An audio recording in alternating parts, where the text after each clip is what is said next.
bem, 6 horas em ponto, canta o galo para mais um bom dia. Obrigado, meu Deus, pela dádiva da vida. Dê licença, já tô entrando, viu, minha Bahia? Que Papai do Céu abençoe sua casa, sua família. Jogue duro, nesse exato momento, no volume do seu televisor. Seu Aratu 24 Horas já está no ar.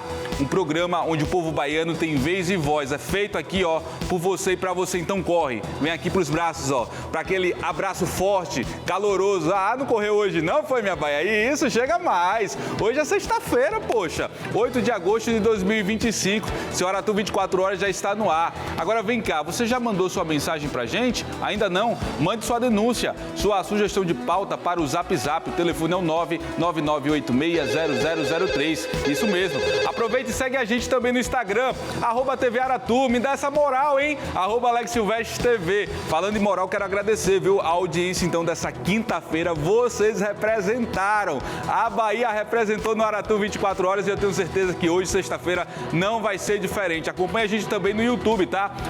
@TV Aratu Oficial é o nosso canal do YouTube. Você pode acompanhar, então, a nossa programação, sair de casa muito bem informado em relação a tudo que vai acontecer nesta sexta-feira. Vamos, então, aos destaques da edição de hoje.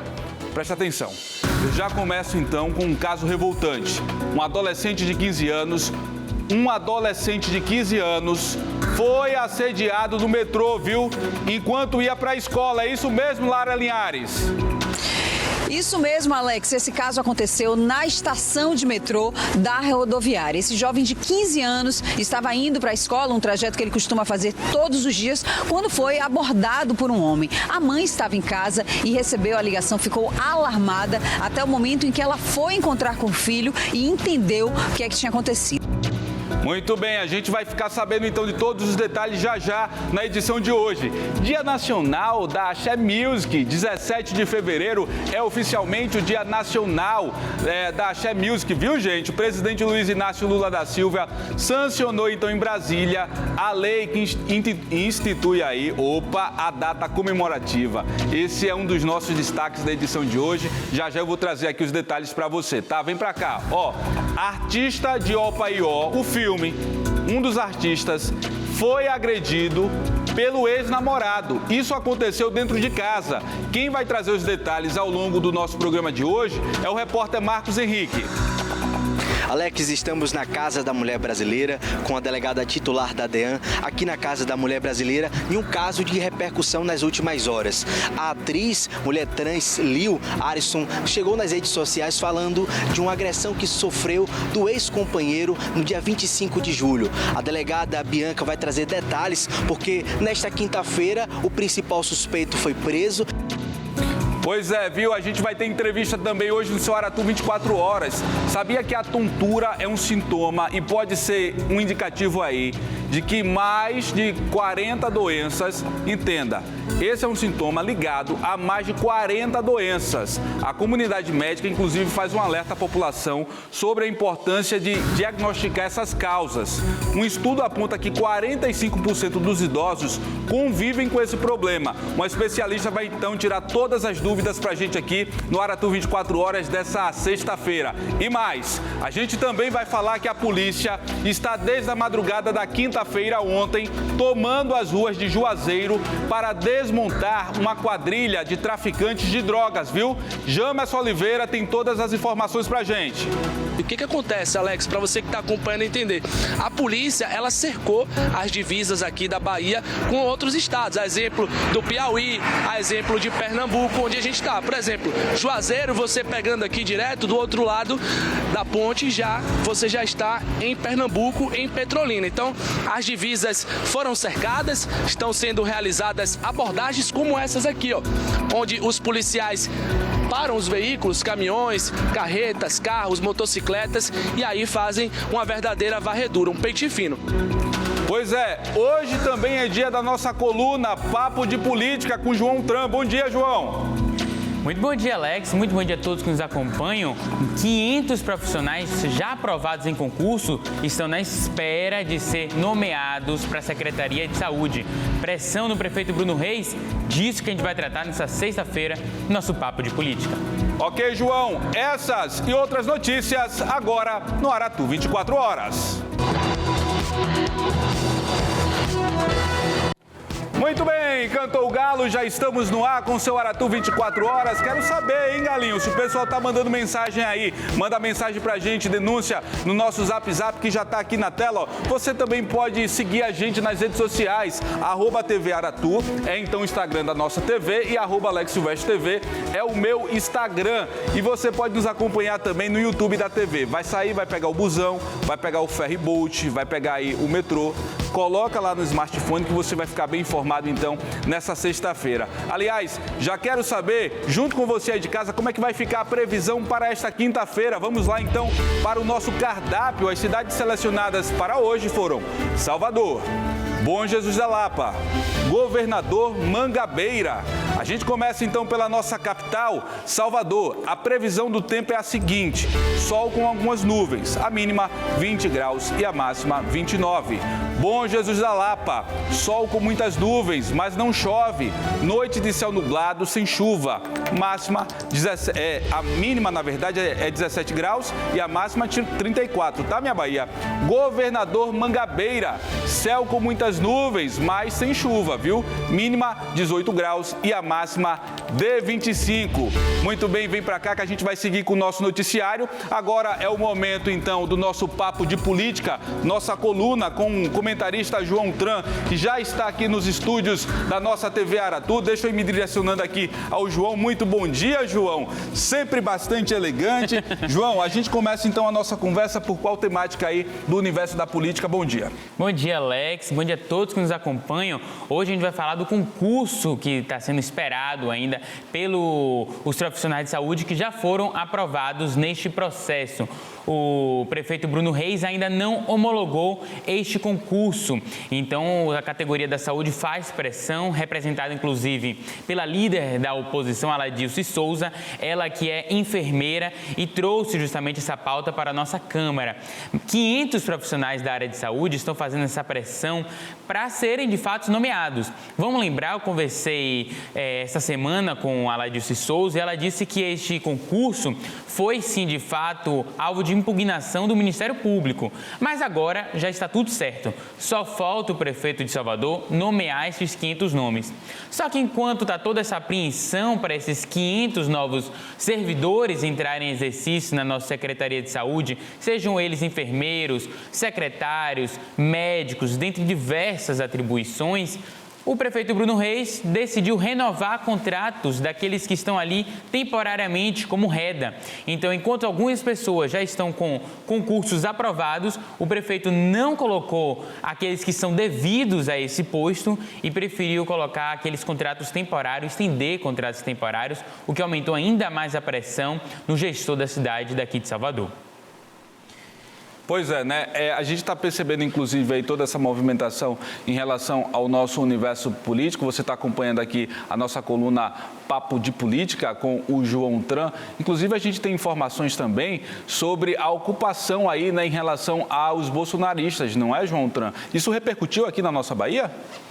E como o assunto repercutiu no país como um todo, os bolsonaristas fizeram ocupação do Congresso Nacional, impediram que pautas fossem votadas. Você percebe aí as imagens, eles colocando mordaças, alegando que estavam sendo censurados ao não poder colocar a pauta da anistia aos envolvidos nos atos de 8 de janeiro e também ao acontecer a prisão domiciliar do ex-presidente Jair Bolsonaro. Fato é, a mobilização por lá acabou, mas aqui na nossa política, o deputado Hilton Coelho, do PSOL, se posicionou meio que ironizando esse movimento, pedindo com que bolsonaristas aqui da Bahia também se amordassem, também parassem de falar no debate público. O assunto, claro, repercutiu e a gente tem a sonora aqui do deputado Hilton Coelho.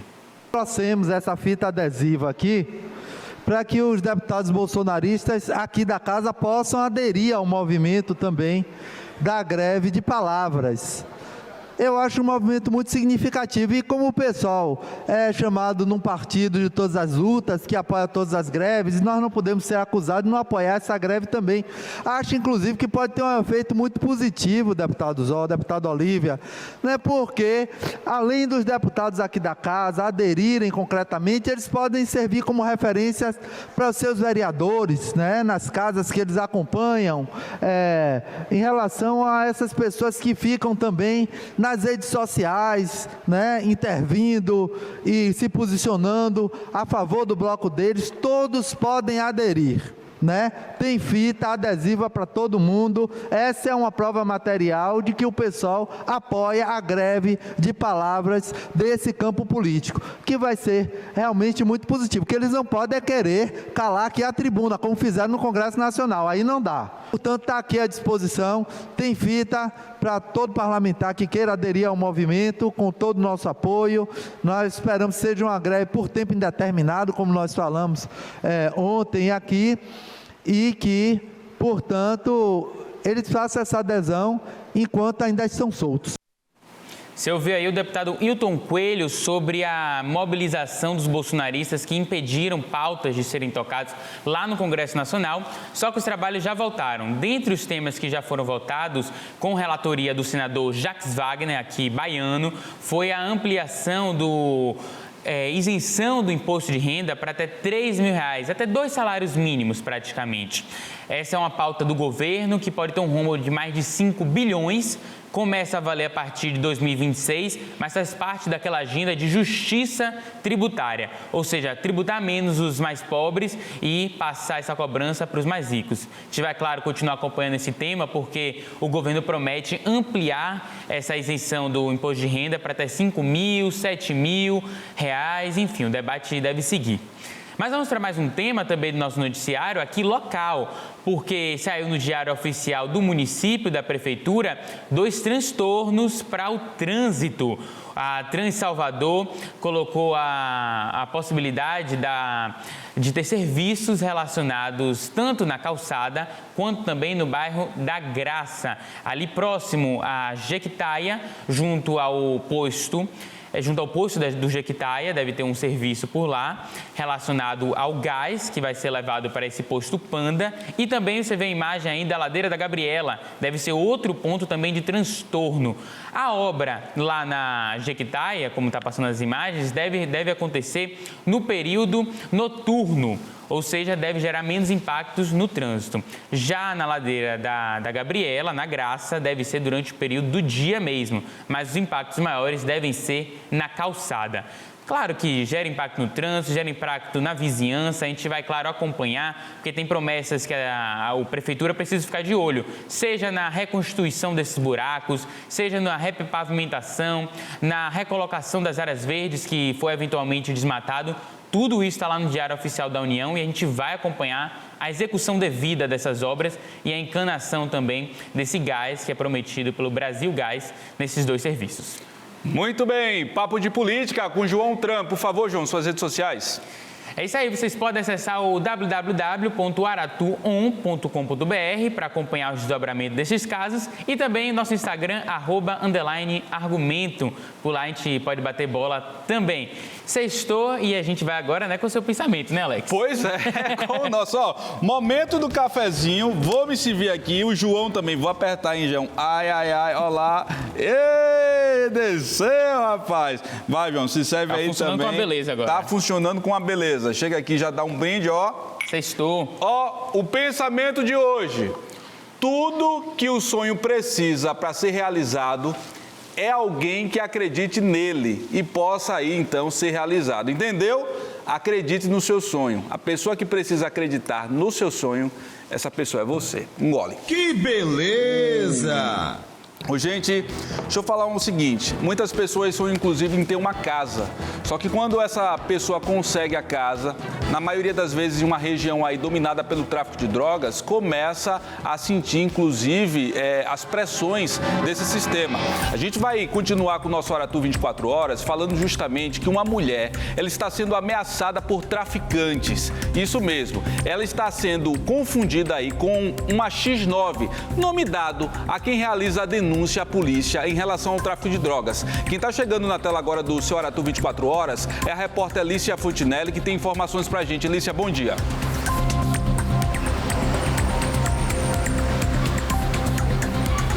Exatamente, Alex. Bom dia para você, bom dia a todos que estão acompanhando o Aratu 24 Horas. Imagine essa situação, você ser ameaçado, né, por supostos traficantes, e para que você permaneça vivo, esses traficantes, olha, eles colocaram uma condição, tem que pagar, ou paga R$3.000 ou a gente vai matar todo mundo da família. Foi o que aconteceu com a família aqui da Vitória. Ela não quer mostrar o rosto porque está assustada com toda essa situação, mas o caso foi recente, a mãe dela tinha acabado de sofrer um infarto, estava no hospital quando vocês receberam essa ligação, né? O que foi que esse suposto traficante disse para vocês na ligação? Ele falou que conhecia minha mãe, que sabia onde ela trabalhava, né? Sabia toda a rotina dela, do dia a dia, e que ela tinha que pagar essa quantia, que ele estava sendo até generoso com ela, né? Porque ela fez, tipo, caguetou, né, o tráfico de drogas, e que se ela não pagasse, ou ele ia levar a vida dela, ou do esposo, ou da filha dela, né? Aí minha mãe ficou desesperada, ela tinha acabado até de sair de uma cirurgia, que ela teve um infarto, só que aí minha mãe ficou desesperada lá dentro do hospital. Graças a Deus tava eu, minha mãe, eu, minha avó, meu esposo, né? Tava todo mundo lá para ajudar ela. Os médicos pediu para me tirar o celular de perto dela. Aí eu peguei e falei com ele, em todo momento ele só falando que tinha que pagar, que ia me explicar a situação, que minha mãe caguetou eles, né, que fez perder uma quantia de R$3.000. Aí eu falei que a gente não tinha condição de pagar isso, sendo que não foi nem ela, né, que minha mãe é uma pessoa honesta, minha mãe é crente, todo mundo conhece minha mãe aqui, onde ela trabalha, onde ela mora, né. E aí ele, não, mas sua mãe vai ter que pagar. Aí de tanto eu falar que ela não tem, ele falou, a gente pode abaixar para 2.500. Olha, o fato é que ele começou pedindo R$3.000, né? Disse que tinha sofrido esse prejuízo por causa da denúncia, né, que a mãe da Vitória tinha feito para a polícia, e por causa disso ele tinha sofrido esse prejuízo de R$3.000 e que não ia ficar para ele, que elas iam ter que arcar com esse prejuízo. Vou mostrar aqui, viu, Alex, para você, para todo mundo que está acompanhando a gente, um áudio. Bota aí no áudio rapidinho para a gente ouvir, ó o trecho. Eu vou falar uma coisa pra você. A facção, ela me pediu pra tomar uma atitude contra a vida da sua mãe, da sua família, no caso do primeiro que nós encontrar. Eu pedi aos parceiros pra dar uma oportunidade, sabe? Porque a vida de ninguém tem preço, tá ligado, Vitória? E eu acredito que você sabe muito bem com a atitude que o tráfico toma em relação a isso. Mas tá. Pois é, ó, esse é só um trecho apenas do áudio que eles conseguiram gravar. Essa ligação durou mais de hora, mas aí, Alex, é que vem o detalhe, viu? Porque esse homem começou pedindo R$3.000, depois baixou para R$2.500 e, por fim, terminou com R$500. Foi aí que você percebeu que era, na verdade, um golpe. Que era um fraude. Aí eu peguei e falei, já que ele quer jogar, vamos jogar. Pedi, né, o Pix dele, aí ele me ligou na hora, aí ele pegou, me ameaçou. Ainda falou assim, ó, a gente vai fazer assim, eu vou mandar meu Pix pra você, que é meu CPF, vai estar no meu nome Bruno, entendeu? E em menos de um minuto você vai mandar esse Pix, que se você não mandar, eu vou te matar, eu vou atrás de você, eu sei onde sua família mora.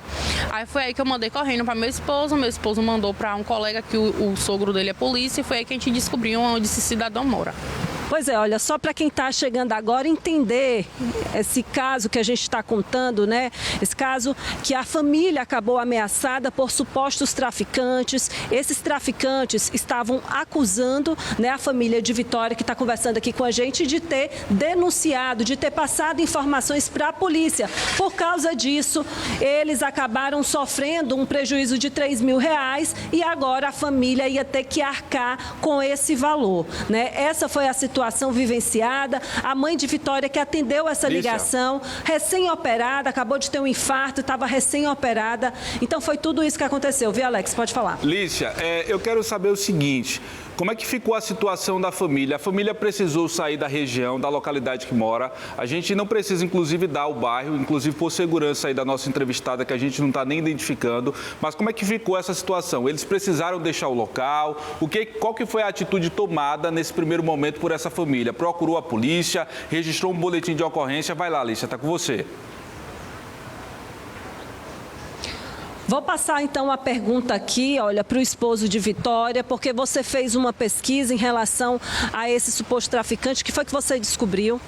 Rapaz, eu postei no Juiz Brasil que ele tinha 3 mandatos de homicídio qualificado, tinha 2 passagens por tráfico de droga e tipo assim. E fraude por estelionatário. Então, tipo, no caso. 6 lugares diferentes. 6 lugares diferentes aqui de Salvador. Então, como a gente ficou sabendo disso aí, eu falei assim: ó, vida, bora falar com sua mãe para se tranquilizar. Mas, tipo assim, como ela tomou esse susto e ela viu essa situação, ela ficou o quê? Mal, ficou achando até que alguém ia fazer alguma coisa com meu padrasto, né?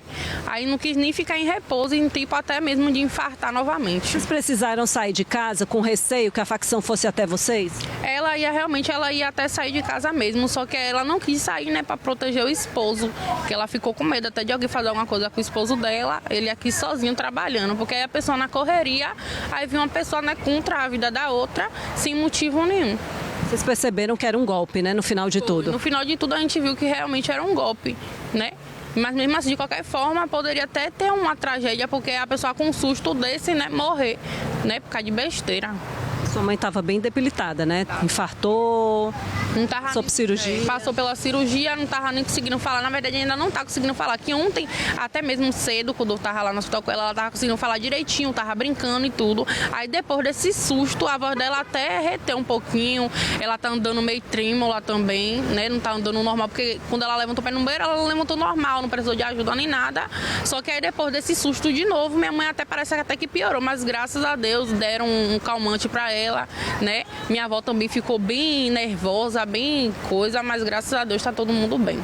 E o áudio, né, pelo que a gente percebeu durante a ligação, ele era bem agressivo, né? Isso, bem agressivo, só sabia falar que se não fizesse o Pix ou não resolvesse, ia matar. E até então, por isso que eu resolvi ir mais fundo, né? A gente entrou no aplicativo para realmente querer saber quem era ele, a gente acabou descobrindo onde ele morava. E aí a gente viu que ele tinha 3 homicídios, né, qualificados nas costas. E agora vocês vão denunciar o caso à polícia? Como é que vocês vão proceder a partir de agora? Eu amanhã com minha avó fazer um boletim de ocorrência, porque ela queria fazer hoje, só que não queria deixar minha mãe sozinha, né? Porque minha mãe ainda tá bem nervosa. Ia fazer só o boletim e vai ficar tudo em paz, porque agora a gente já sabe que é uma fraude, mas mesmo assim a gente vai fazer para não acontecer com outras pessoas, né? Que isso é perigoso. Ficou todo mundo muito assustado, né? Demais. Eu mesmo não dormi nem hoje. Nem eu, nem meu esposo. Hoje ele não conseguiu nem trabalhar, ele tinha que trabalhar hoje. Aí o patrão dele deixou até pra lá, pra ele não ir trabalhar hoje, porque ninguém consegue trabalhar com a cabeça voando, né? A pressão subiu bastante também, né? Durante a noite por causa da preocupação. Com certeza, eu não consegui dormir, pregar o olho, preocupado. E toda a gente entrava em contato com a avó dela, e aí como é que tá Márcia? Não, tá bem, tá melhorando, mas tem hora que ela fica tentando ligar. Foi aí que a gente ligou pra ela, falou: ó, bloqueia esse número, pra ele não ligar novamente pra você, para ele ter, daqui a pouco, inventar outra situação, pra dizer que seja até ou tá bem pior. Aí foi que ela pegou, bronqueou, tomou o medicamento, conseguiu dormir. E aí hoje, graças a Deus, ela recebeu a alta, graças a Deus já tá em casa já.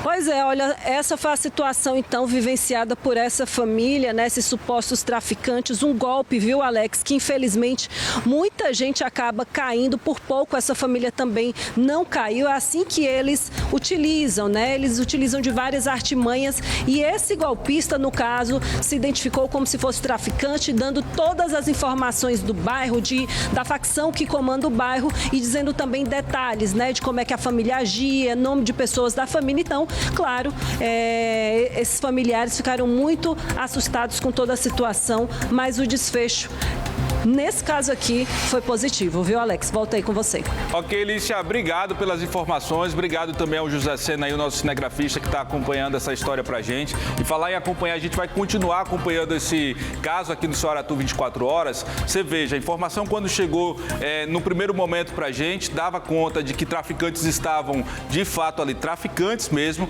ameaçando essa família, como tinha sido aí, essa família teria então sido confundida com integrantes X9s, né? Que são pessoas que dão aí informações à polícia, mas aí, ao longo da nossa reportagem, a repórter Alicia Fontinelli com as próprias vítimas acabaram descobrindo que era um golpe, pessoas passando por traficantes, amedrontando então essas pessoas. Uma pessoa, inclusive, chegou a ser levada para uma unidade hospitalar por conta da gravidade desse caso, por conta dessa história que foi montada por um golpista, um mau caráter que quer tirar dinheiro das pessoas de uma forma fácil, não tem aí a coragem, a dignidade de trabalhar, de ter um emprego com carteira assinada ou até mesmo empreender nesse país, aí faz isso, faz então vítimas, né? A gente vai continuar acompanhando o caso e traz informações em relação a esse golpe em qualquer instante aqui no Aratu 24 Horas, tá bom?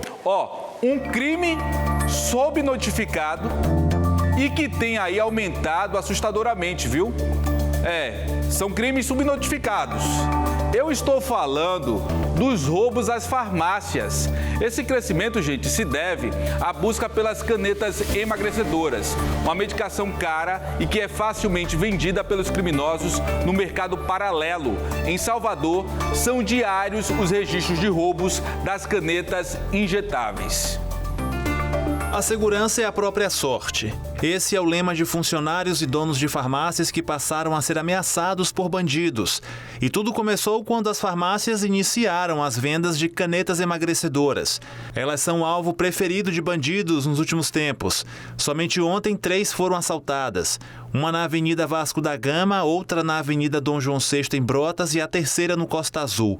Algumas redes já apelaram para a segurança privada, mas continuam à mercê da criminalidade. No balcão, medidas são tomadas para evitar prejuízo. Aqui na drogaria a gente busca realmente soluções que são mais eficazes, como ver primeiramente a prescrição, consultar valores no sistema, conversar com o cliente se o cliente quer, para depois realmente pegar o produto e apresentar esse produto ao cliente. Claramente, esses cuidados ajudam, mas não solucionam o problema. Deveríamos ter criado um protocolo de segurança específico para medicamentos de alto valor. Não é possível que produtos que custam entre R$800 e R$1.200 fiquem expostos como qualquer outro medicamento. Esses produtos deveriam ter, desde o início, armazenamento diferenciado, com cofres ou compartilhamentos blindados, não geladeiras com cadeados improvisados. É esse alto preço das canetas que atrai os bandidos. Depois de roubadas, elas são vendidas por um preço muito mais barato. Mas nesta semana foi lançada a primeira caneta emagrecedora produzida aqui no Brasil e ela já está nas farmácias. A opção nacional promete ser até 3 vezes mais barata que as concorrentes importadas. Mesmo com essa nova opção, funcionários e donos de farmácia não esperam de imediato uma queda no número de roubos. Claro que vão ter opções mais baratas, mas as que chegaram primeiro realmente já têm um resultado mais comprovado. Não que as outras não tenham, mas por já serem mais populares, acredito que a procura vai continuar sendo grande. Como as canetas ainda são bastante cobiçadas, é preciso pensar em estratégias para evitar prejuízos maiores. Deveríamos ter atacado a raiz do problema, o mercado paralelo. Não adianta prender quem rouba se não combatermos quem compra. Esses medicamentos roubados estão sendo vendidos em grupo de WhatsApp, bancas de bairro, clínicas estéticas. Onde está a fiscalização? Pois eu preciso primeiro fazer um alerta aqui, né, sobre a importância de só tomar medicamentos aí com a prescrição médica. É muito importante. A segunda coisa é o seguinte, eu acho que uma boa ideia, viu, Dadá, viu, Galinho, seria que esses medicamentos fossem aplicados apenas por médicos. Por exemplo, se eu estou fazendo consumo, se eu preciso desse tipo de medicamento, eu vou até o meu médico, até uma unidade médica, faço então lá a minha consulta e nesse momento o médico ele aplica o medicamento, no caso em mim, né? Porque aí a gente evitaria esse tipo de crime, mas seria uma demanda que seria, mais uma demanda no caso, que seria gerada aí para as unidades de saúde. O especialista até falou sobre a possibilidade de colocar, armazenar em cofres, mas se fosse assim, a gente não teria o registro de assaltos a loterias, né? A casas lotéricas. Agora, a gente percebe, pelo menos nessa imagem aqui, que esses medicamentos têm sido alvos constantes aí de criminosos, que as pessoas estão fazendo, inclusive, o transporte de forma ilegal, né? Tanto a entrada quanto a saída aqui do nosso país. É um medicamento bastante caro, virou uma febre, literalmente, porque o que as redes sociais, inclusive, pregam aí é essa busca, essa coisa do culto ao corpo perfeito. Então, tem muita gente nessa corrida contra o tempo e contra a própria saúde para poder, então, utilizar medicamentos como esse aí e ficar no shape, como a galera diz. E o pessoal usa isso aí, sem nenhuma prescrição médica, na maioria das vezes, porque o que está acontecendo? Basta ter dinheiro para poder comprar. Muitas das vezes, como a gente está vendo nessa imagem aqui, o medicamento é armazenado em uma temperatura que não é a ideal. Aqui o medicamento está tendo contato, então, com esse traficante ou com essa mula de medicamentos aqui. O corpo tem uma temperatura que não é a temperatura, por exemplo, ideal para esse tipo de medicamento. E aí você vai lá, acaba comprando uma canetinha dessa e não sabe das consequências que pode gerar aí em você. E também tem a questão de tipo, você faz um investimento caríssimo e não tem nenhum efeito no seu corpo, tá bom? A polícia de olho na criminalidade. A turma da Polícia Civil, ou as equipes da Polícia Civil, apreenderam dezenas de hidrômetros durante uma operação. Quem vai trazer mais informações para a gente aqui na tela do Povo é a repórter Dani Mazei, que já está com a gente. Dani, bom dia. Isso, Alex, bom dia para você, ótimo dia a todos acompanhando o Aratu 24 horas. A gente fala aí desta grande apreensão de hidrômetros, inclusive já estão aqui também na mesa da delegacia, que tem dentro um miolo com cobre. Tem também aqui alguns fios já queimados que os sacizeiros, acabam furtando para poder vender para os ferros velhos. A partir da prisão de uma pessoa que estava praticando este furto, a delegacia daqui dos Barris, a primeira delegacia, conseguiu investigar e marcou um golaço, não é isso, doutor? Eu estou aqui já com o delegado William Achan, que vai passar mais detalhes para a gente. Doutor, o senhor conseguiu chegar até um local que faz a receptação desses produtos furtados, doutor? É isso? Bom dia. Bom dia, exatamente. A equipe do SI, que está de parabéns, juntamente com os colegas da Furto e Roubo, dando continuidade, após a prisão do meliante que praticou furto de fios na região da Piedade, a gente chegou até esse ferro velho. É um local clandestino, inclusive estava com furto de energia e água, tanto assim que a gente já expediu a guia para fazer os exames no local e lá constatou essa quantidade expressiva de hidrômetros.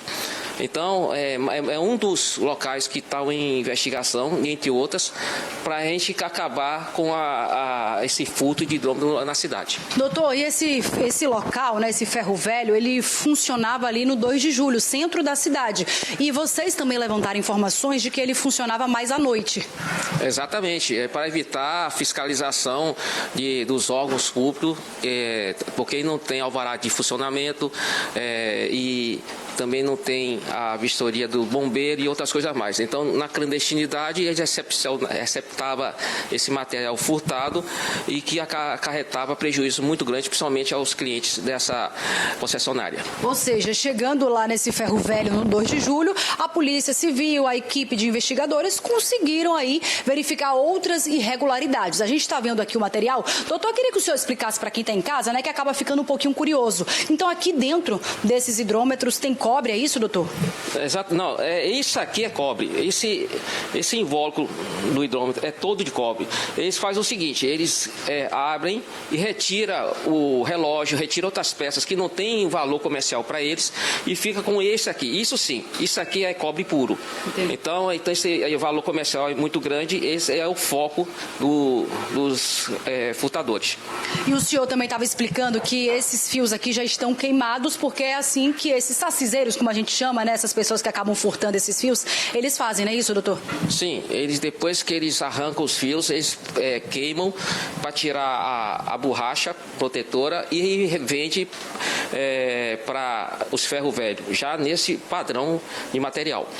Olha, Alex, parabéns aí a doutor William Chan, a toda a equipe dele também que trabalha incansavelmente, né, principalmente na região central da nossa cidade. E eu queria lembrar, né, doutor, o senhor estava até conversando comigo, que a gente está vendo aqui a apreensão do material, mas no dia a dia, esses furtos acabam prejudicando e muito a população, não é isso, doutor? Exatamente, porque o pessoal que tem o hidrômetro furtado fica sem água, aí tem aquela burocracia que tem que registrar um BO para poder depois a Embasa a fazer a instalação de um novo. Então é importante, né, a gente tentar coibir, atacar o ferro velho e diminuir com isso a ocorrência de furto. E é importante ressaltar também o apoio da população, se puder, quando vê uma ação já ainda em flagrante, entrar em contato com 190 ou então denunciar através do 181. Doutor, vocês prenderam uma das pessoas que estava praticando este furto, mas vale lembrar que quem faz essa receptação também pode responder. E os donos deste ferro velho vão responder também. Com certeza. Inclusive, já foram identificados e instalamos inquérito regular para apurar essa participação dele no evento. Doutor, parabéns por todo o trabalho. Obrigada, viu, pela participação aqui no Aratu 24 Horas. Eu que agradeço e contando com a população para ajudar a polícia. Com certeza, é isso, Alex. Com imagens de Ramidifan Cardoso, Daniela Mazei para o Aratu 24 Horas. Obrigado, Dani. Obrigado, Rami. Agradeço, inclusive, ao delegado aí. Delegado muito gente boa, doutor William Chan. Gente, eu vou seguir aqui com o nosso noticiário, mas antes de dizer uma coisa, viu? Você tá vendo aí a operação que foi realizada pela Polícia Civil? Só essas apreensões só foram possíveis porque, primeiro, tem gente que furta, tem a mão leve, aí passa a mão no que é dos outros.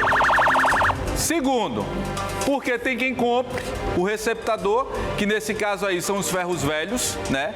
A gente tá vendo, inclusive, a gente viu aí na reportagem da Dani, que os estabelecimentos foram alvos, então, esses estabelecimentos comerciais, dessa operação da polícia. E aí eu não tô falando apenas desse tipo de equipamento, não. Tem um cobre ali, ó. Olha aí. O pessoal pega a fiação de iluminação pública dos postes, acaba, então, queimando na própria rua, na maioria das vezes, viu? Se você andar, por exemplo, na região do Campo Grande, não é difícil encontrar cena como essa, não. Vale do Canela, muito fácil encontrar. Até aqui na Federação você vê, então, pessoas em poste cortando literalmente a fiação para poder queimar. E eu lembro a você que a tal da receptação, ela é crime, gente. Não parece, ou você pensa que não, mas pode dar aí de 1 a 4 anos. Agora, eu queria muito ver uma pessoa que comprou algo roubado assim, atrás das grades. Queria. Muito difícil. Às vezes, Dadá, leva pra delegacia, sabe? Aperta o cara daqui, aperta dali, mas aí o delegado tem que liberar, porque a lei é frouxa, Dadá. Aí não fica atrás das grades, não cumpre a pena e o crime, essa roleta, ela fica girando, sabe? É a mesma coisa, todos os dias, porque não tem flagrante, gente. Deixa eu seguir. A gente vai para o norte da Bahia agora, porque a polícia está desde a madrugada desta quinta, aliás, viu? Tomando as ruas da cidade de Juazeiro para desmontar uma quadrilha de tráfico de drogas. Quem tem informações pra gente agora é Jamerson Oliveira, que está acompanhando essa situação na cidade. Jamerson. Olha, Alex, muito bom dia para você, muito bom dia também para quem está acompanhando o Aratu 24 Horas. A gente já está aqui em Juazeiro também desde ontem, desde a madrugada de ontem a gente está acompanhando o trabalho da Polícia Civil e também da Polícia Militar, a Operação Nordeste Integrado. E o que acontece, Alex, para você que está acompanhando entender? A polícia, ela cercou as divisas aqui da Bahia com outros estados, a exemplo do Piauí, a exemplo de Pernambuco, onde a gente está. Por exemplo, Juazeiro, você pegando aqui direto do outro lado da ponte, você já está em Pernambuco, em Petrolina. Então, as divisas foram cercadas, estão sendo realizadas abordagens como essas aqui, onde os policiais param os veículos, caminhões, carretas, carros, motocicletas e aí fazem uma verdadeira varredura, um pente fino. Nas últimas horas nós tivemos algumas prisões, Alex. Como você disse aí, nós tivemos algumas prisões, né? A gente tem as imagens aí desse homem, ele que é conhecido como Perninha, o Tony Perninha. A polícia diz que ele é suspeito de participação em um homicídio aqui no distrito de Maniçoba, que é aqui em Juazeiro, um distrito onde o tráfico de drogas tem tomado conta. Aqui em Maniçoba também, para você que está acompanhando entender, é uma região muito forte na produção de manga, exporta manga para o exterior. E é isso, o tráfico também tem se instalado também aqui nesses pontos. A gente mostrou uma casa, a gente tem imagens aí de uma casa onde a polícia encontrou uma central do tráfico, né? Os traficantes monitoravam a chegada dos policiais. Uma arma também, um revólver calibre 38 foi apreendido dentro dessa casa. Essa casa é da família do Ian. Toda essa operação aqui começa depois da prisão do Ian. Ele estava sendo monitorado, traficante que tem ligações com São Paulo, trazia drogas aqui para a Bahia e os policiais estavam monitorando o Ian. Na hora certa, no momento certo, foi dada a ordem de parada, Ian foi abordado e preso. E olha, o detalhe, Alex, a gente tem um vídeo aí, mais de 10 quilos de cocaína. Todo esse material estava com o Ian e o comparsa dele, além também de uma granada. O material que foi apresentado na delegacia, o Ian já está no presídio, a gente está acompanhando toda a movimentação aqui nessa abordagem, equipes da Polícia Militar. Aqui é da 71ª, comando? 75ª CIPM, fazendo esse pente fino. Então é isso, a operação não tem hora para acabar, a Polícia Militar sufocando o tráfico de drogas, indo para cima dos bandidos. A gente está acompanhando aqui, um rapaz foi abordado, vai ser liberado porque não foi encontrado nenhum flagrante. Mas é isso, os policiais fazem uma verdadeira varredura, não é isso, sargento? A gente está acompanhando, sube, e aí sube. A operação não tem hora para acabar, né? Os policiais vão continuar aqui fazendo esse cerco contra os bandidos. Com certeza, a operação continua, né? Aguardando as ordens aí do nosso comandante e a operação continua. É isso aí, abordagem aqui, os policiais vão parar mais uma motocicleta, não é uma operação para apreender motos, nem verificar documentos, não, é uma operação muito séria contra traficantes, criminosos, ladrões. Então os policiais abordam, né, e a população agradece, o cidadão de bem agradece o trabalho que é feito pela Polícia Militar aqui na região norte do estado. A gente está aqui, segue acompanhando toda a movimentação, Alex, a qualquer momento aí você pode me chamar que eu volto aqui direto de Juazeiro. Obrigado, Jamerson, obrigado pelas informações. Aliás, um abraço a todo mundo que está acompanhando a gente lá em Juazeiro. Esse é o trabalho da polícia e assim tem que ser. Você viu agora na imagem aí o motociclista sendo abordado então por um policial. O pai de família é assim, gente. Pessoa que não deve, deixa então o policial realizar o serviço que tem que ser feito e segue a vida. É muito importante. Bandido não tem o nome aí, não tem um rótulo na testa dizendo que é bandido.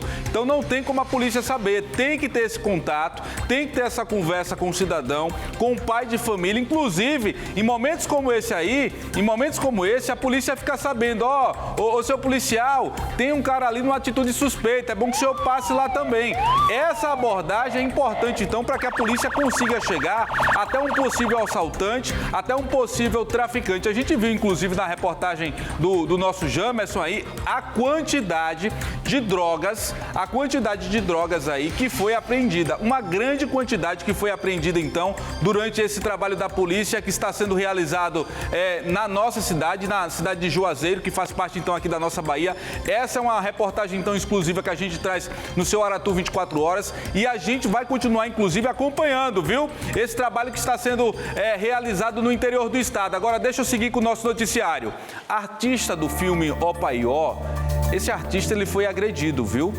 Ou ela foi agredida aí pelo ex-namorado dentro de casa. quem vai contar os detalhes pra gente dessa agressão é o repórter Marcos Henrique na tela do Povo. Marquinhos. Alex, estamos na Casa da Mulher Brasileira com a delegada titular da DEAN, aqui na Casa da Mulher Brasileira, em um caso de repercussão nas últimas horas. A atriz, mulher trans, Liu Arisson, chegou nas redes sociais falando de uma agressão que sofreu do ex-companheiro no dia 25 de julho. A delegada Bianca vai trazer detalhes, porque nesta quinta-feira o principal suspeito foi preso e agora ele vai responder, doutora, pelos seus atos. É isso. Hoje foi deflagrada a operação Chamar, né? E hoje, juntamente eu, com toda a minha equipe, a equipe do Departamento de Proteção a Mulheres e Pessoas Vulneráveis, nós saímos em comboio, de fato, e nós logramos êxitos nessa prisão, nessa tentativa de feminicídio. E que bom que a gente pôde dar uma resposta rápida à sociedade. Como você falou, o crime ele foi consumado no finalzinho de julho. Ela ficou cerca de uma semana internada. Depois, quando ela teve alta, ela veio aqui, registrou a ocorrência, foi de imediato ouvida, foi expedido guia de lesão, tomado todas as primeiras providências e representamos pela prisão. E aí saiu, o juiz decretou a prisão e hoje nós o prendemos, os encontramos e prendemos. O perfil desse homem, doutora?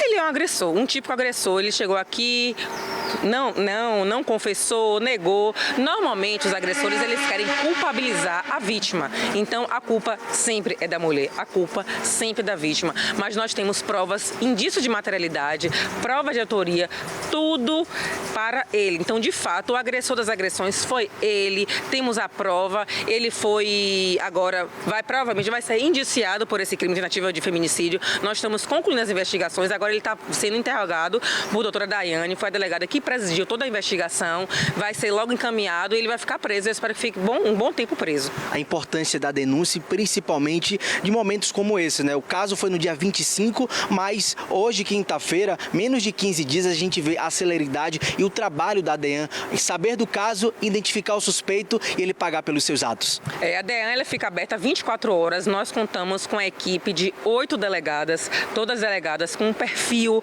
todas delegadas experientes. Então, assim, toda a equipe, de fato, tanto delegado, escrivão, investigador, o que importa é que a gente trabalhe em rede, trabalhe em equipe. Por isso que dá certo. Eu aproveito e quero parabenizar toda a minha equipe. Pois é, a gente também parabeniza o trabalho da DEAN, da Casa da Mulher Brasileira, em encontrar, localizar homens covardes, Alex, que tentam fazer as mulheres de vítimas em um momento que eles tentam tirar a vida. E eles saem por aí, se escondem no interior do estado ou até mesmo ficam vivendo como se nada tivesse acontecido. Mas não, aqui na Bahia, a Delegacia de Proteção à Mulher, a DEAN, a Casa da Mulher Brasileira, identificou não só ele, e qualquer homem que tentar bater de frente com a mulher, agredir ou infelizmente tirar a vida, ele vai ser identificado e vai pagar pelos seus atos. Obrigado, viu, Marcos, pela reportagem aí, pelas informações, e assim tem que ser, viu? Inclusive, a atriz, gente, que sofreu aí com essa agressão, ela se pronunciou nas redes sociais, gravou um vídeo e a gente vai acompanhar agora na tela do Aratu 24 Horas. Eu fui agredida a pauladas por um ex-namorado meu, que não queria que eu terminasse o namoro, né? Foi dentro de casa, quase que ele me mata. Tô com 3 filhos nos braços, né? Paulada pelo corpo inteiro. Então, eu vim aqui que depois que eu vi aquela atitude do namorado da garota que deu 61 socos nela dentro do elevador, eu tomei essa atitude de vir aqui tranquilizar, né, amigos e colegas e fãs que eu estou bem, estou viva, porque se dependesse dele eu estava morta, né? Eu estaria aqui fazendo esse vídeo e essa declaração. Estou bem, esperei um pouco para melhorar os hematomas, porque estava irreconhecível, né, que vocês ainda têm marcas. E assim, depois vou botar meus stories para você ver como é que eu fiquei, né? Quem tiver estômago vai ver, quem não tiver não precisa olhar, não precisa ver. Mas eu quero agradecer principalmente a minha família, a minha irmã que sempre esteve do meu lado e a comunidade que me ajudou, que me deu socorro, principalmente uma senhora que botou no carro dela e me levou diretamente para o Hospital Simões Filho, onde eu fui atendido, né, carinhosamente pelos médicos e pelas enfermeiras. E logicamente que eu vou, quando entrar em alta aqui, o médico me dá em alta, eu vou denunciá-lo, né? Não preciso botar a foto dele, né? Porque é uma coisa que a gente não pode se calar. né? Como essa menina fez denunciá-lo também, foi bem visível isso, né? Porque se eu não conseguisse sair de casa, foi dentro da minha casa essa agressão, né? Que ele fechou todas as portas, eu consegui sair dele, fugir e pedir socorro, né? Aos vizinhos, me deram socorro, por isso que eu estou aqui vivo. Rapaz, a informação que a gente tem é que essa atriz, ela sofreu, esse é o segundo episódio, né, do tipo que ela sofre aí, foi agredida então por companheiros. Nesse caso, muito bom que ela registrou o boletim de ocorrência, né? Se a gente pode dizer que tem algo bom em relação a essa história, registrou o boletim de ocorrência, a gente percebe que está se pronunciando aí, está falando, está bem. Mas disse, Galinho, que foi a pisa, como a gente fala lá no Recife, foi grande, viu? Pois é. Foi uma pisa danada que ela saiu tontinha de lá. Foi levada para o hospital, logo depois conseguiu registrar o boletim de ocorrência. E falando em tontura, você sabia que tontura pode indicar aí, pode ser um indicativo de mais de 40 doenças? Sabia disso, Cefinha? Pois é. A comunidade médica alerta, inclusive, a população sobre a importância em diagnosticar as causas que provocam aí as tonturas. Tem estudo que aponta que 45% dos idosos convivem com esse problema aqui no Brasil. Veja só, estou recebendo agora no estúdio aqui do Aratu 24 Horas a fonoaudióloga, a doutora Luciana Santos, que é especialista nesse assunto, vai conversar com a gente e vai, inclusive, aqui tirar todas as nossas dúvidas. Quero, inclusive, agradecer a doutora pela participação já. Bom dia para a senhora, uma ótima sexta-feira, viu? Bom dia, Sexta-feira de manhã cedinho aqui, então, com a gente. Muito obrigado pela participação, doutora. Bom dia, Alex. É um prazer estar aqui com você. Doutora, a primeira coisa que a gente precisa saber, a tontura, ela pode atingir qualquer pessoa pode ter um episódio de tontura ao longo da vida? Sim, com certeza. Não é comum em certas faixas etárias, como, por exemplo, crianças, mais comum em idosos e em mulheres, mas qualquer pessoa pode. Idosos e mulheres, então... São maiores acometidos pela tontura. São maiores acometidos. E vem cá, a tontura, ela é tratada por uma fono, porque nesse caso a senhora é fonoaudióloga, né? Isso. O que leva, então, um paciente até um consultório de uma fono? Especificamente para a tontura, tratamos a reabilitação vestibular com os pacientes que já têm tontura. Principalmente pacientes que têm alteração no labirinto, né? Que a gente trouxe aqui para... Esse é o labirinto. Exatamente. O labirinto, ele fica no nosso ouvido, dentro do nosso ouvido interno. Só girar aqui para o pessoal de casa ver, ó. Aqui é o ouvido, gente. Ó, tem um orelhão aqui. Isso. Por favor, doutor, explique. E aqui é o nosso labirinto, né? Ele é responsável pelo nosso equilíbrio, né? Um dos sistemas que é responsável pelo equilíbrio é o nosso labirinto. São alguns canais, é isso, que a gente tem dentro da nossa cabeça, digamos assim? Exato. Aqui o labirinto ele é composto por várias partezinhas aqui. Esses anéisinhos chamamos de canais semicirculares, né? E eles são responsáveis pela nossa orientação espacial e principalmente angular, quando viramos a cabeça para cima, para baixo, pegamos algo embaixo, pegamos algo em cima, deitando na cama, virando para um lado, virando para o outro. Ele é responsável por essa... Então, peraí, doutora, às vezes estamos em um ambiente muito escuro.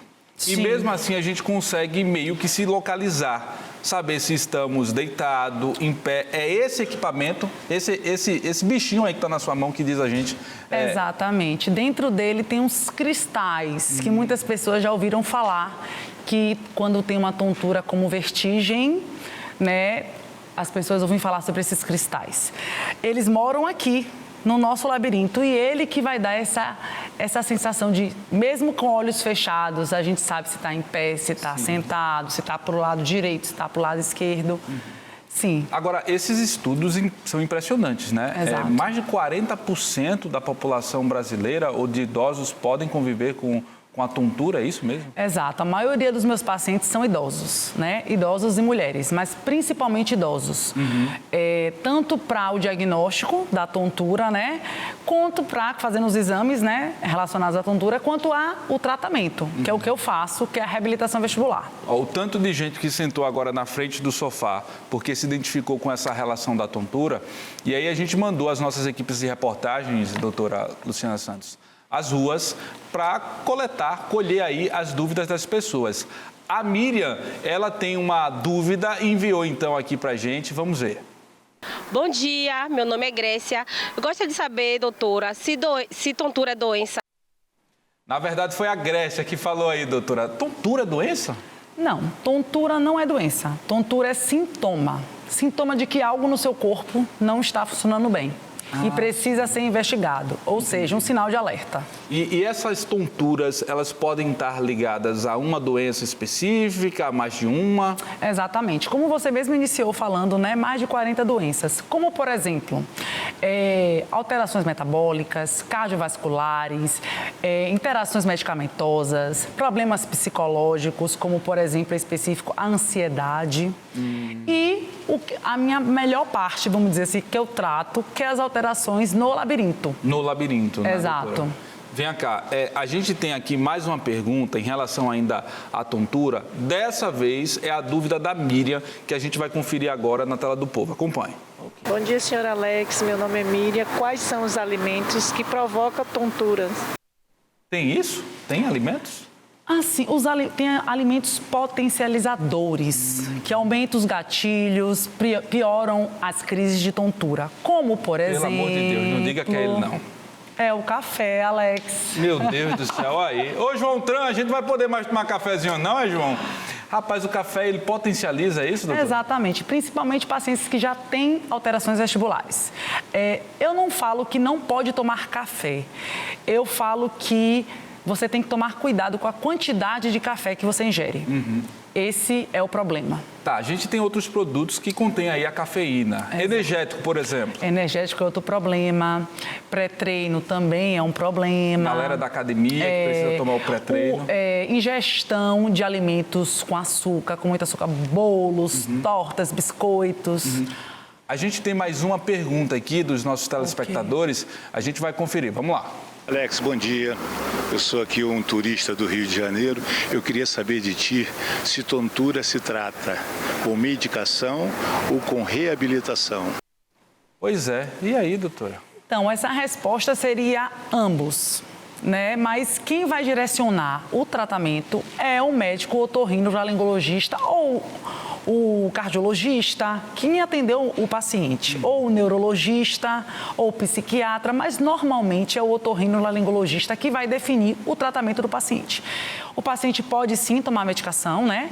E fazer a reabilitação, ou só fazer a medicação, ou só fazer a reabilitação. Definido, então, qual o tratamento vai ser feito, o paciente pode, então, chegar até a senhora, é assim? Sim, exatamente. O paciente chega a mim pelos exames, porque eu também faço os exames para diagnosticar alterações no labirinto. O que é o labirinto? O labirinto, ele faz parte do nosso ouvido interno, né? Faz parte de todo esse sistema. Exatamente. Ele compõe o nosso ouvido interno. Nosso ouvido interno também é formado pela audição, pela cóclea e outras partes aqui do ouvido. Mas o nosso enfoque, né, dos problemas de tontura que os pacientes normalmente têm, estão ligados ao funcionamento desse órgão aqui, que é o labirinto. Por exemplo, a gente vê muitas pessoas falando assim, eu tenho um labirintite. Tá ligado a esse equipamento aí? Exatamente. Labirintite a gente quase não usa. De forma leiga, a gente fala labirintite e abrange todas as alterações do labirinto. Mas não é bem assim, né? Nem toda tontura é labirintite. O que é labirintite? A labirintite, se você for explicar o pé da letra, seria inflamação no labirinto. Acontece, mas é muito raro, né? O que acontece mais, 80% das tonturas é a doença dos cristais, que a gente chama de VPPB. E tem tratamento? E tem tratamento muito fácil. Doutora, a gente tem mais uma pergunta aqui, então, do nosso público, que a gente vai acompanhar na tela do povo. Oi, Alex, tudo bem? Tem algum exercício que previne a tontura? E aí, doutora? Geralmente eu vejo o pessoal indo à academia e dizendo assim, eu fiquei tonto. Como é que faz aí? É muito comum as pessoas ficarem tontas na academia, né? Algumas estão pegando pesos excessivos, né? Que realmente mexe com o sistema vestibular. E outros já têm um problema instalado, não sabe que tem e continua treinando como se nada tivesse acontecendo. Mas para prevenir ou tratar? É isso. Um exercício para prevenir Não existe. Não existe. Existe exercícios para quando o problema já existe, né? Que tem um exercício que tem uns pontinhos, não é? Que a pessoa olha para um lado, para o outro, não tem isso? Exato, tem. A gente trabalha ali o reflexo vestibulocular, que é o reflexo que mantém a nossa visão estável quando viramos a cabeça. E muitos exercícios que a gente faz na reabilitação são sempre, o pontinho seria o alvo que a gente usa para o paciente estar fazendo os exercícios, sempre olhando para um alvo. Doutora Luciana Santos, quero agradecer pela sua participação. Por favor, passe suas redes sociais, seus contatos, então, para pessoas que se identificaram, inclusive, aqui com esse problema e que querem procurar seu consultório. Gente, muito obrigada, né, pela participação. O meu Instagram é lucianasantos.fono. E vai ser um prazer atender quem precisar, né, de uma avaliação. E eu queria só encerrar a minha participação dizendo: tontura não é brincadeira. Tontura precisa ser investigado. E você em casa que tem tontura, não ache que vai passar. Se for persistente, procure um profissional especialista para descobrir o que você tem. Doutora Luciana Santos, então, aqui participando do Aratu 24 Horas da edição de hoje, sexta-feira, 8 de agosto. Agora, um caso revoltante. Uma adolescente de 15 anos, ele foi assediado, é um menino, no metrô, viu? Enquanto ia para a escola. Lara Linhares está chegando agora na tela do Povo com informações sobre esse caso. Lara, bom dia. Isso mesmo, Alex. Esse caso aconteceu na estação de metrô da rodoviária. Esse jovem de 15 anos estava indo para a escola, um trajeto que ele costuma fazer todos os dias, quando foi abordado por um homem. A mãe estava em casa e recebeu a ligação, ficou alarmada até o momento em que ela foi encontrar com o filho e entendeu o que é que tinha acontecido. Ela vai conversar com a gente, está muito abalada, não vai mostrar o rosto, a gente vai preservar a identidade dela, assim como a identidade desse jovem. Mas você foi surpreendida, né, mãe, por essa ligação de seu filho dizendo que tinha sofrido um assédio? Isso. O agente do metrô me ligou falando que meu filho estava lá com eles, sobre a guarda deles, porque ele tinha sofrido um assédio. No primeiro momento eu não entendi, porque eu tinha acabado de acordar, eu fiquei nervosa. E aí foi o encontro dele, e quando chegou lá, ele estava em uma salinha reservada, sabe, bem acolhido pelos agentes do metrô. E o autor André Luiz de Jesus Santos, que foi o homem que abordou meu filho, convidando ele para ir para o banheiro. Meu filho se recusou, ele disse para meu filho que seria rapidinho, que era para meu filho ir. Aí meu filho continuou com a recusa, ele seguiu meu filho e deu um cartão dele, um cartão de visita para meu filho entrar em contato com ele posteriormente. Meu filho assustado, quando viu os agentes, ele pediu logo socorro. Aí os agentes foi e procurou o homem, ele já tinha se desviado, foi para outra plataforma do metrô, outro lado, para tentar fugir. E aí os agentes foram, pegaram ele, prendeu e acionou a polícia militar, que ficou lá com ele até a chegada da gente. Quando a gente chegou, ele estava lá detido, algemado no canto, e meu filho resguardado em uma sala, sabe, bem separado um do outro. E a gente veio aqui para a delegacia em todo momento, tanto os agentes do metrô como a polícia militar me acompanhou, ficou aqui com a gente até o último momento, até prestar todo o depoimento, e ele ficou preso. Esse homem foi preso em flagrante, não foi liberado após ser ouvido? Não foi liberado. É um alívio para você, mãe? Muito. E eu peço encarecidamente que a foto dele seja divulgada. Eu queria mesmo mostrar que a foto dele seja divulgada, porque com certeza meu filho não foi a primeira vítima, ele foi a primeira que foi orientado dentro de casa. Tudo que acontecer, falar, buscar ajuda, buscar socorro, eu sempre falei e reforço esse pedido das mães, dos pais, que oriente seus filhos. Qualquer pessoa que abordar, seja conhecido ou desconhecido, está sem a presença de pai e mãe, não vá, não atenda, peça para entrar em contato com sua mãe, porque é assim que orienta os meus filhos. Isso fez toda a diferença, né, mãe? Diferença, que quando ele viu a oportunidade de pedir socorro, ele pediu, ele acionou, e tudo ocorreu da melhor forma possível, apesar do susto, do trauma, como ele é uma criança que ele já tem TDAH, onde ele já faz acompanhamento, ele toma remédio controlado, então toda essa abordagem da equipe do metrô fez toda a diferença para ele, sabe? Ele ficou bem tranquilo, graças a Deus. Apesar do susto, né? Obrigada por falar com a gente, que seu filho se recupere e você também. A gente está vendo o quanto você está emocionada com toda essa situação. É isso, Alex, um caso, uma tentativa de assédio que aconteceu hoje em uma estação de metrô. Em nota, a CCR explicou que repudia qualquer tipo de abuso, de assédio e que assim que foi informada da situação, acionou a Polícia Militar, como a mãe confirmou aqui pra gente. Com imagem de Robson Melo, Lara Linhares, para o Aratu 24 horas. É um absurdo, né? A mãe procurou, inclusive, a polícia aí, assim que tem que ser feito, tem que registrar o caso. Você veja, o adolescente estava indo à escola, né? Porque talvez você aí de casa pudesse falar o seguinte: Silvestre, o menino estava solto na rua, né? Mas mesmo que tivesse, ele estava indo à escola, pegou um metrô, foi então à escola e chegou um cara tão covarde e tentou abusar desse adolescente, né? É um vagabundo, não tem outra palavra para ser dita, não, é um vagabundo. Você imagina aí o pai desse garoto trabalhando para trazer o sustento, a mãe também, para poder dar uma boa educação, poder pagar, inclusive, ali a passagem do transporte público para que ele vá até a escola, tenha aí uma educação de qualidade. E aí o caminho desse jovem, desse adolescente, acaba se cruzando, então, com um estrupício desse aí, que acabou tentando abusar dele. Vamos falar, sabe de que agora? Futebol! Olha quem tá já aqui nos nossos estúdios. Grande Fabrício. E aí, como é que tu tá? Sextou, tô na área. Sextou, hein, papai? Saudade de você, essa semana eu não apareci, né? Qual foi, velho? Mas tô na área. Mas vem cá, falando em aparecer, amanhã quem vai aparecer, Bahia e Vitória, não é não? Bahia e Vitória, Campeonato Brasileiro bombando e a gente, claro, de olho em mais uma rodada no Campeonato Nacional. O Vitória joga primeiro, né? O Leão é o 16º colocado na tábua de classificação do Campeonato Brasileiro e vem tropeçando em jogos importantes por conta de cochilos na reta final. O Vitória tem sido assombrado pelo fantasma dos minutos finais. A maldição dos minutos finais.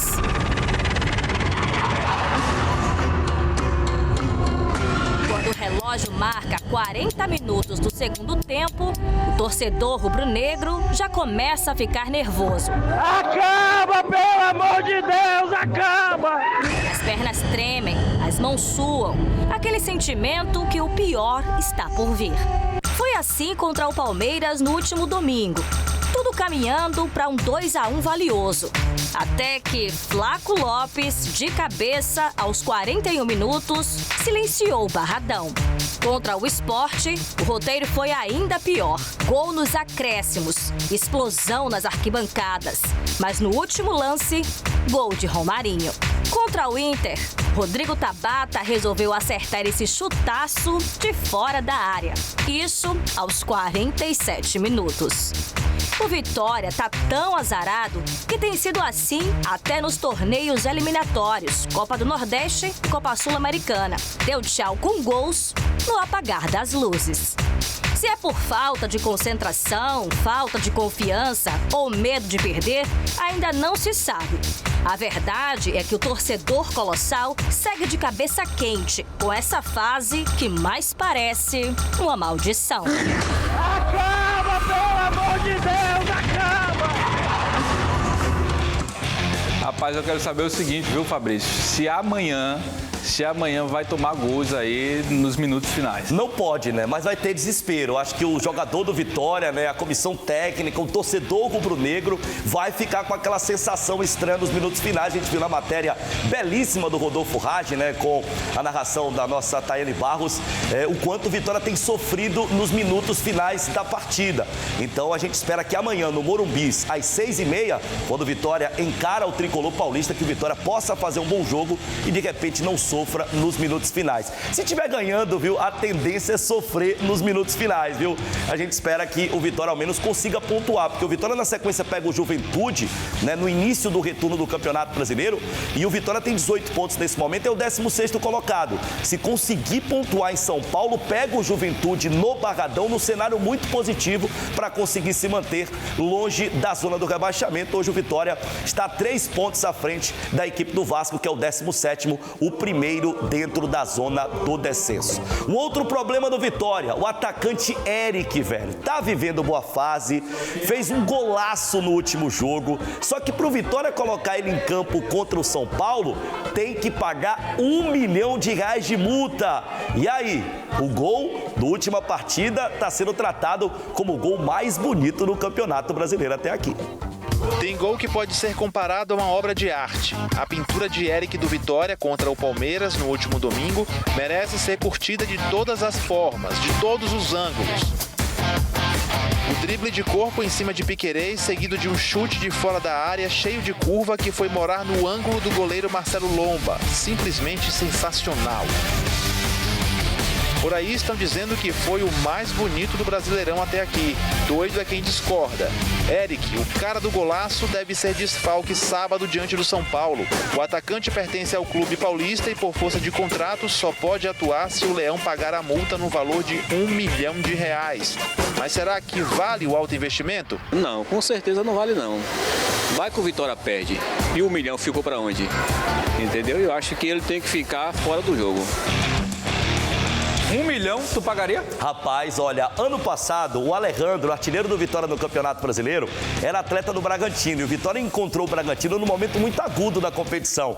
E o Vitória não pagou esse R$1 milhão para colocar o Alejandro em campo. O Vitória venceu o jogo por 1-0 com o gol do Everaldo, passe do Carlos Eduardo, e conseguiu superar aquele problema sem desembolsar R$1 milhão. E por conta disso, decisão tomada, Alex, o Vitória não vai colocar esse R$1 milhão na mesa. Infelizmente, o Eric não vai a campo amanhã contra o São Paulo, lá no Morumbi, pelo Campeonato Brasileiro. E com isso, qual a possibilidade de escalação do Vitória?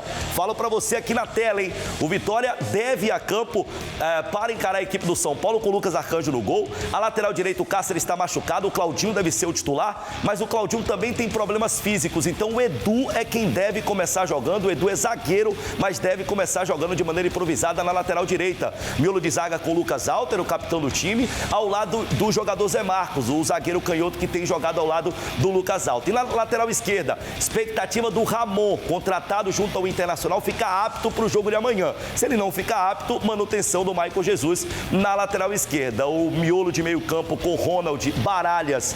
E aí a dúvida, né? Vai o William Oliveira, o PP jogou muito bem a última partida, eu acho que vai dar PP. Na frente não tem o Eric, pode dar o Fabri, pode dar o Lucas Braga, né? O torcedor rubro-negro tem pegado no pé do Lucas Braga, mas o jogo é fora de casa, então o Carille pode ficar à vontade para colocar esse atleta que tem a confiança dele. Renato Kaiser, imexível nesse ataque do Vitória, desde que chegou são 5 gols e gols muito importantes. E do lado esquerdo, Osvaldo. Mas é bom lembrar que o Romarinho já está à disposição do Carille. E o Carille pode até fazer com que ele já comece jogando na partida de amanhã. Repito, às 6h30 no Morumbi, compromisso do Vitória pelo Campeonato Brasileiro. E o Tricolor de Aço, hein? O Bahia joga amanhã às 9 da noite. Jogo na Arena Fonte Nova, encara o Fluminense. O Bahia que no meio de semana se classificou na Copa do Brasil. O torcedor ficou meio chateado com aquele resultado de 0-0, de um ataque que não consegue ser eficiente. E o Rogério Ceni, na coletiva pós-jogo diante do Retrô, falou sobre a projeção e dessa ineficiência do ataque tricolor. Nós estamos sofrendo um pouco mais, principalmente para concluir a gol. Eu acho que não é nem para criar a gente, mesmo com toda a marcação individualizada, a gente tem a bola, a gente chega na frente. Você pode olhar aí que vai dar 2/3 de posse pra gente, sempre eu não vi até agora números, mas a gente precisa tentar ser mais efetivo, né? E aí passa, primeiro, tentar a volta do Pulga, que a gente tenha mais confiança, que, né, nos momentos de dificuldade, onde as vaias existam, que a gente tenha força para resistir. Essa é a minha função como treinador. Eu não vou esmorecer, não vou. Agora, o atleta, ele é um ser humano, ele cansa, ele pode estar num dia que não seja tão bom, né? A nossa função é tentar manter esses caras firmes e tentar ter energia para lutar até dezembro. Qual foi, professor? É a arame lisa? Cerca e não adianta de nada. Agora, ei, Fabrício, vem cá. Ele tem que trabalhar o que aí? É o ataque do time? É o ataque, né? Tem que trabalhar esse ataque tricolor. Ele mesmo falou, a palavra é essa, um ataque mais eficiente, né? O Bahia tem conseguido construir bastante, tem muita posse de bola, como ele mesmo colocou, em muitos jogos, 2/3 da posse de bola em relação ao adversário, mas não consegue concluir a gol. Tem faltado poder de decisão. Eu tenho dito, né, que tem faltado ao Bahia um atleta que entregue números mais altos, né? A gente tem exemplos em outros clubes, atletas como como Arrascaeta, Rafael Veiga, Savarino, jogadores de meio campo até, mas quando a gente vai pro ataque tem o Hulk, tem o Luciano, jogadores que entregam 2 dígitos, né? Conseguem marcar mais de 10 gols e dar mais de 10 assistências por temporada. E no Bahia, infelizmente, a gente ainda não tem esse atleta, ou não tem tido em 2025 esse atleta. O Everton Ribeiro, com a referência técnica, ele baixa muito para construir. E com isso tem números baixos, 2 gols, 2 assistências. Os 2 artilheiros do Bahia, o Lúcio Rodrigues e o William José, 10 gols para cada um. Para o cara que mais marcou pelo clube, eu acho que é pouco ainda, mas claro que tem margem para esse ataque do Bahia melhorar e seguir nessa toada de boa campanha na Série A do Campeonato Brasileiro. A gente tem que reconhecer, o Bahia é 4º colocado, faz uma campanha que, se terminar assim, será inédita na era pontos corridos, mas o torcedor tem cobrado o Bahia nas Copas. E para o jogo de amanhã contra o Fluminense tem novidade, hein? Sim, a gente vai colocar na tela aqui, Alex, o novo uniforme tricolor. Meus amigos, tá aí, viu? Homenagem ao cineasta Glauber Rocha, né? A gente tem aí essa homenagem maravilhosa, né? E esse uniforme já estreia amanhã, né? Em homenagem ao filme, né?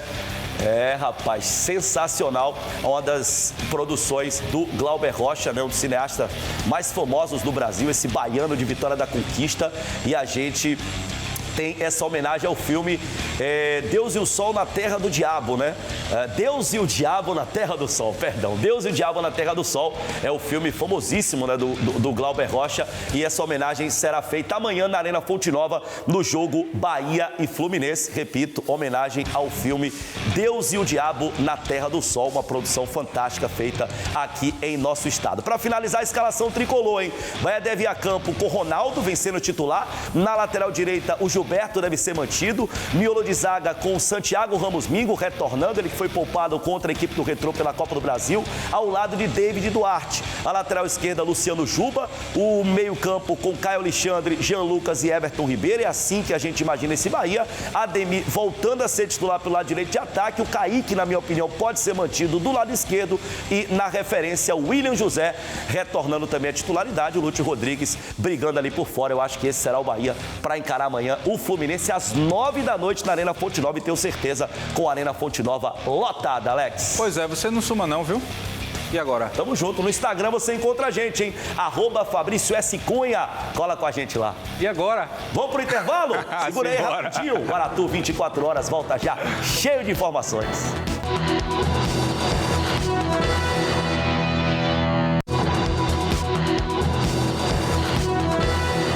Muito bem, já estou de volta aqui na tela do Galinho. Chega mais, é o Aratu 24 horas, Galinho que já está no ar. Tem uma informação para você aí de casa, tá? Uma informação para quem gosta, quem ama a cultura então da nossa Bahia. É sobre música. Sabe o que é? 17 de fevereiro é oficialmente o Dia Nacional da Axé Music. O presidente Luiz Inácio Lula da Silva sancionou em Brasília a lei que institui aí a data comemorativa.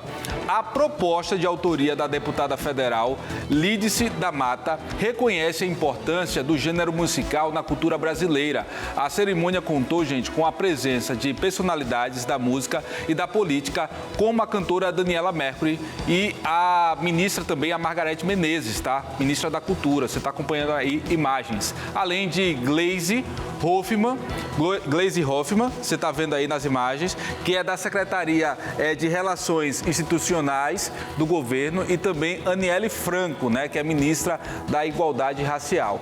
A escolha da data, 17 de fevereiro, faz referência ao lançamento de Fricote, sucesso do cantor Luiz Caldas, considerado o marco inicial do axé em fevereiro de 1985.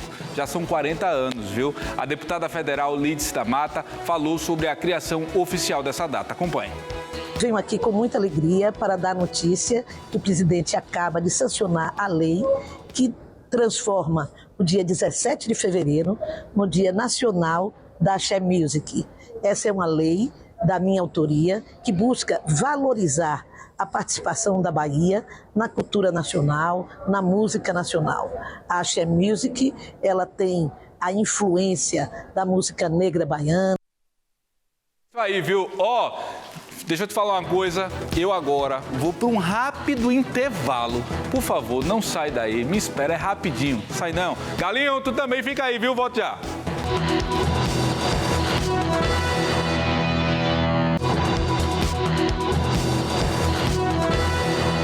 Tá de volta com o Aratu 24 horas aqui na tela do 4.1. Ei, sabe que dia é hoje? Sextou, minha Bahia! Cultura, lazer e diversão. Agora é hora da nossa agenda cultural. Referência na cena cultural soteropolitana, o Grupo Botequim volta a ocupar o coração do Santo Antônio Além do Carmo com a sua tradicional roda de samba. É hoje, a partir das 9 horas da noite, no pátio da igreja do Santo Antônio Além do Carmo. Os ingressos custam R$30 e estão à venda pela plataforma Simpla. Até o próximo domingo, o público confere a 9ª edição da Flipelô. O evento neste ano homenageia o escritor e dramaturgo baiano Dias Gomes. A programação é 100% gratuita no Centro Histórico de Salvador. Inspirado na figura do avô negro, com símbolo de afeto, sabedoria e resistência nas famílias brasileiras, o espetáculo teatral Vovô será apresentado neste mês com uma circulação por terreiros de candomblé nas cidades de Salvador, Lauro de Freitas, Camaçari e Santo Amaro. As apresentações são gratuitas e fazem parte do projeto Raízes que Povoam. A abertura é neste sábado no terreiro Ilê Axé Odê, Faroirã, no bairro de Ipari. A Orquestra Sinfônica da Bahia, em parceria com a Escola de Música da UFBA, apresenta o concerto Núcleo de Música Antiga. A primeira apresentação foi ontem, na Igreja Nossa Senhora da Vitória, mas hoje tem concerto na Igreja do Senhor do Bonfim, às 6 da tarde. A entrada é gratuita, sujeita à lotação do espaço. Muito bem, bacana, né? Seu Aratu 24 horas dessa sexta-feira vai ficando por aqui. Obrigado pela sua audiência ao longo dessa semana, viu, minha Bahia? Segunda estamos de volta às 6 da manhã, viu? Logo mais, às 11 horas, tem o 01 da Bahia. Alô, Juca, com quem? Com Marcelo Castro. À noite você acompanha as últimas notícias de hoje no Aratu Agora, às 6h30 da noite, com Murilo Vilas Boas. E na sequência tem Aratu Notícias com Pablo Reis. Até a semana que vem. Fique agora com a programação nacional do SBT, um cheiro, juízo nesse final de semana. Se beber, não dirija. E se for namorar, camisinha, viu? Até mais.